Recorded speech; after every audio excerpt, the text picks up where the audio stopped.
চাম্পাহোল থানা পুলিশের সফল অভিযান। জিতেন্দ্র আখড়াবাড়ি অঞ্চল এলাকা থেকে গভীর রাতে অবৈধ গাঁজা বাগান সম্পূর্ণভাবে ধ্বংস করা হয়েছে। পুলিশ সূত্রে জানা গেছে, সংশ্লিষ্ট জমিটি ফরেস্ট ল্যান্ড হিসেবে সরকারি রেকর্ডে থাকা সত্ত্বেও দীর্ঘদিন ধরে গোপনে গাঁজা চাষ করা হচ্ছিল। গোপন সূত্রের খবর পেয়ে পুলিশ অভিযান চালিয়ে পুরো বাগানটি উচ্ছেদ করে এবং সমস্ত গাঁজা গাছ নষ্ট করে দেয়। এলাকাবাসী জানান, এই পদক্ষেপের ফলে বনাঞ্চল ও আশপাশের পরিবেশ অনেকটা সুরক্ষিত থাকবে। পাশাপাশি মাদক চক্রের বিরুদ্ধে পুলিশের এই অভিযানকে তারা একটি গুরুত্বপূর্ণ সাফল্য হিসেবে দেখছেন। পুলিশ জানিয়েছে, ঘটনায় জড়িত ব্যক্তিদের শনাক্ত করার কাজ চলছে এবং মাদক নিয়ন্ত্রণে এই ধরনের অভিযান ভবিষ্যতেও অব্যাহত থাকবে। ধন্যবাদ। গত রাত্রে আমরা গোপন খবরের ভিত্তিতে আমরা একটা টিম গঠন করি। আমার কাছে খবর ছিল ওই গাছাইবাড়ি জিতরা রাখা জায়গাতে একটা ফরেস্ট ল্যান্ডে একটা গাঁজা চাষ আছে।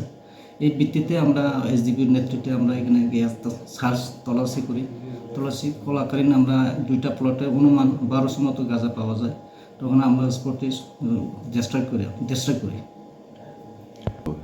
অনুমানিক 10-12 হাজার টাকা হবেই, সরি 10-12 লাখ।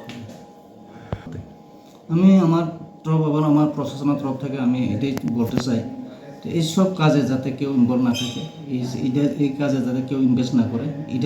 এটার পরিবর্তে বিভিন্ন আমাদের ওই ফলনের পদ্ধতি আছে, এই জায়গাতে যাতে অ্যাভয়েড করে।